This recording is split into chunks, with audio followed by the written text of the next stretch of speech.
बच्चों, आज मैं फिर वेलकम कर रहा हूँ आपका हमारी इनऑर्गेनिक केमिस्ट्री की क्लास में। आज हमारा पहला क्वेश्चन है, आपको प्रिंसिपल्स बताने हैं। एक्सट्रैक्शन ऑफ एलिमेंट आपको दिया हुआ है और उसकी और भी दी हुई है।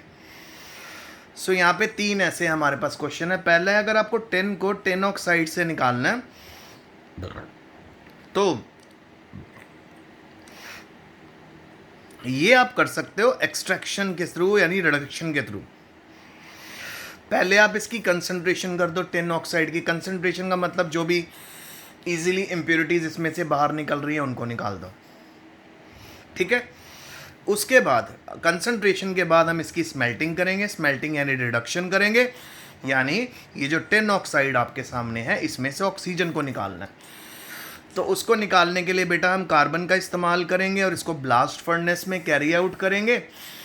तो टिन ऑक्साइड को जब आप ट्रीट करोगे कार्बन से तो कार्बन मोनोऑक्साइड बाहर आ जाएगी, इसके ऑक्सीजन ले लेगा कार्बन और पीछे टिन मेटल आपको मिल जाएगी। तो पहली टिन मेटल आपको किससे मिलेगी? टिन ऑक्साइड से। और कौन से प्रोसेस से मिलेगी? ये मिलेगी आपको रिडक्शन से। फिर अगर आपको जिंक निकालनी है जिंक ऑक्साइड से, इसका भी सिंपल मेथड है। सबसे पहले जो जिंक ऑक्साइड आपके पास है उसको पाउडर्ड कोक के साथ आप अच्छे से मिक्स कर दें और इसको हीट कर दें 1673 केल्विन पे, और फायर रिटॉर्ट के अंदर आपने इसको हीट करना है, यानी एक तरह से भट्टी के अंदर। तो जिंक ऑक्साइड फिर कार्बन से रिएक्ट करेगी और कार्बन ऑक्साइड मोनोऑक्साइड बाहर आ जाएगा, जिंक मेटल आपको मिल जाएगा। दोनों के केसेस नोट कीजिए बेटा, पहला और दूसरा। दोनों केसेस में हम कार्बन को यूज़ कर रहे हैं बेसिकली, और मेटल ऑक्साइड में से इम्प्योरिटी निकाल रहे हैं, यानी ऑक्सीजन निकाल रहे हैं। तो ये दोनों केसेस में क्या हो रहा है? रिडक्शन। रिडक्शन का दूसरा नाम स्मेल्टिंग भी होता है।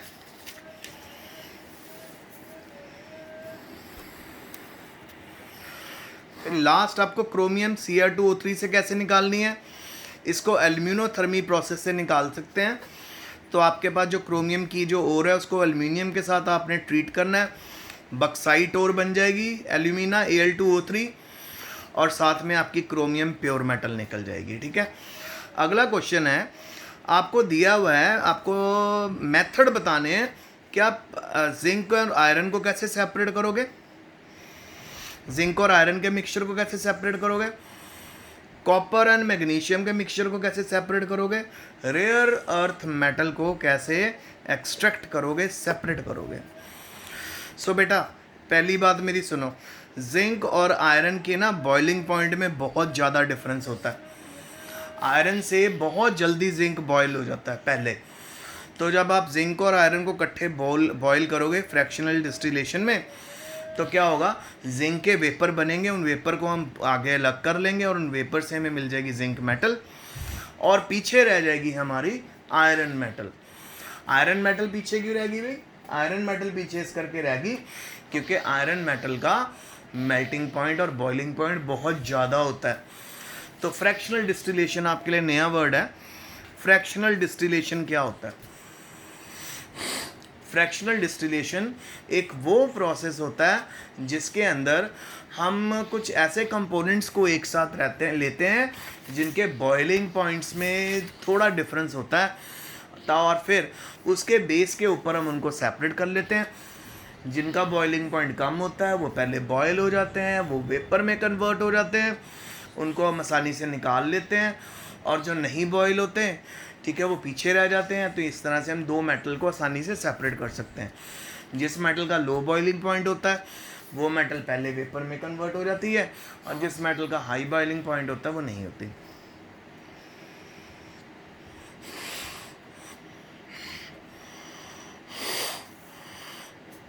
सेकंड मेथड है, कॉपर और मैग्नीशियम को कैसे सेपरेट करोगे? बेटा बहुत आसान है, इसको तो हम इलेक्ट्रोलिटिक रिफाइनिंग से कर सकते हैं। इम्प्योर कॉपर और मैग्नीशियम रॉड, इम्प्योर कॉपर और magnesium rod is made anode, where as rod of pure copper is made cathode, ठीक है। तो फिर क्या होगा? कॉपर सल्फेट सोल्यूशन के अंदर हम डाल देंगे और इलेक्ट्रोलाइट के साथ आसानी से हम इसको रिमूव कर सकते हैं। इम्प्योर कॉपर को और मैग्नीशियम रॉड को हमने एनोड बना देना है। फिर उसके बाद क्या होगा, प्योर कॉपर की रोड को कैथोड बना देना है, कॉपर सल्फेट सोल्यूशन हमने इसमें ले लेना है। जैसे ही हम इसमें इलेक्ट्रिसिटी पास करेंगे तो कॉपर और मैग्नीशियम सेपरेट होनी शुरू हो जाएंगी। और लास्ट है बच्चों, रेयर अर्थ मेटल कैसे आप सेपरेट करोगे, इसको हम आयन एक्सचेंज मेथड से सेपरेट कर सकते हैं। फिर आपको मैंने बहुत बड़ी क्वेश्चन करा दिया, देखो दोबारा आ गया, कहता है रोस्टिंग बताओ क्या होता है, कैल्सिनेशन बताओ क्या होता है, स्मेल्टिंग। रोस्टिंग होता है बेटा process of heating the impurity in excess of air at a temperature insufficient to melting. जब हम किसी भी ओर को ढेर सारी एयर में या एक्सेस ऑफ एयर में या एयर की प्रेजेंस में हीट करते हैं, the just before it's melting point, उसको रोस्टिंग बोलते हैं। जब हम ओर को स्ट्रांगली हीट करते हैं लिमिटेड सप्लाई ऑफ एयर में, इवन एब्सेंस ऑफ एयर में, सो वो होता है कैल्सिनेशन। वहाँ पे भी एक बात को नोट करना, वहाँ तक हीट करना है कि वो मेल्ट ना हो, बस मेल्टिंग से पहले।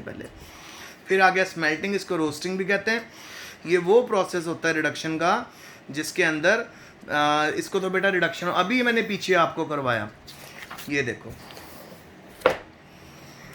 ये दोनों जो प्रोसेस मैंने आपको करवाए थे SnO2 और जिंक ऑक्साइड, जब भी किसी मेटल ऑक्साइड में से मेटल निकालते हैं प्योरीफाइड फॉर्म में और ऑक्सीजन से इसको अलग करते हैं तो उसको स्मेल्टिंग बोलते हैं या फिर रोस्टिंग बोलते हैं।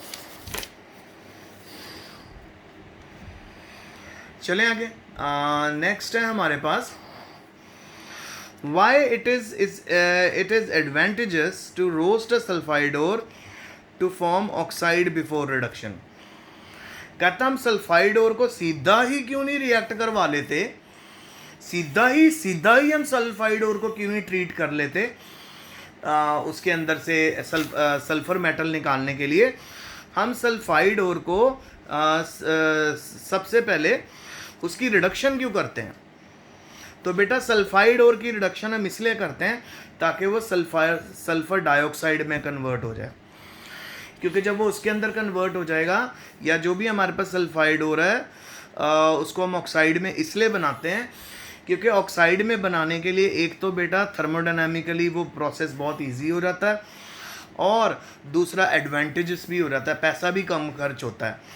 इस करके हमेशा सल्फाइड ओर को ऑक्साइड ओर में कन्वर्ट करते हैं, फिर हम रिडक्शन करते हैं, स्मेल्टिंग करते हैं। वो तो आपको पता, अगर आप इसको कार्बन से भी ट्रीट कर दोगे तो कार्बन अपने साथ सारी ऑक्सीजन ले जाएगा, पीछे आपकी प्योर मेटल बच जाएगी। और लो जी, आज हम पहुंच गए हमारे लास्ट क्वेश्चन पे, मैग्नेटिक सेपरेशन क्या होता है। बहुत इजी है बेटा, ये क्वेश्चन तो बहुत इजी है, आइए हम इसको समझें। मैग्नेटिक सेपरेशन में आपके सामने है उस तरह की ओर्स को हम ट्रीट करते हैं जिसके अंदर मैग्नेटिक इम्प्योरिटी प्रेजेंट है। ठीक है, देखिए, it is use for the separation of magnetic impurity present in an ore, और इस मेथड को हम यूज़ करते हैं खासकर आयरन टंगस्टन ऑक्साइड के लिए। तो कुछ नहीं करना, आपके पास 2 व्हील है, उसके ऊपर आपने बेल्ट चढ़ा देनी है। जो आपका ये वाला व्हील है बेटा, आगे वाला व्हील, ये मैग्नेट का बना होता है। यहाँ से आपने ओर डाल देनी है बेटा, और इसके ऊपर फ्लो करती हुई जा रही दिख रही है। जब और इसके ऊपर से फ्लो करती हुई जाएगी तो बेटा नॉन मैग्नेटिक पार्टिकल तो बाहर पहले गिरेंगे क्योंकि वो मैग्नेट की तरफ अट्रैक्ट नहीं होंगे, और जो मैग्नेट की तरफ अट्रैक्ट होंगे वो आगे जाके गिरेंगे, और जब वो गिरेंगे हमारे पास 2 हीप बन जाएंगे। एक हीप बनेगा जिसमें नॉन मैग्नेटिक पार्टिकल है, एक हीप बनेगा जिसमें मैग्नेटिक इम्प्योरिटी है। इस तरह से मैग्नेटिक सेपरेशन से जितनी भी मैग्नेटिक इम्प्योरिटीज़ उनको हम अलग कर लेते हैं आपकी ओर से, फिर ओर को साफ़ करना और आसान हो जाता है। सो प्यारे बच्चों, ये हमारा आज का टॉपिक था। इसको अच्छे से याद करना, अच्छे से पढ़ना, study hard, stay home, stay safe and work very very hard because this is a board class.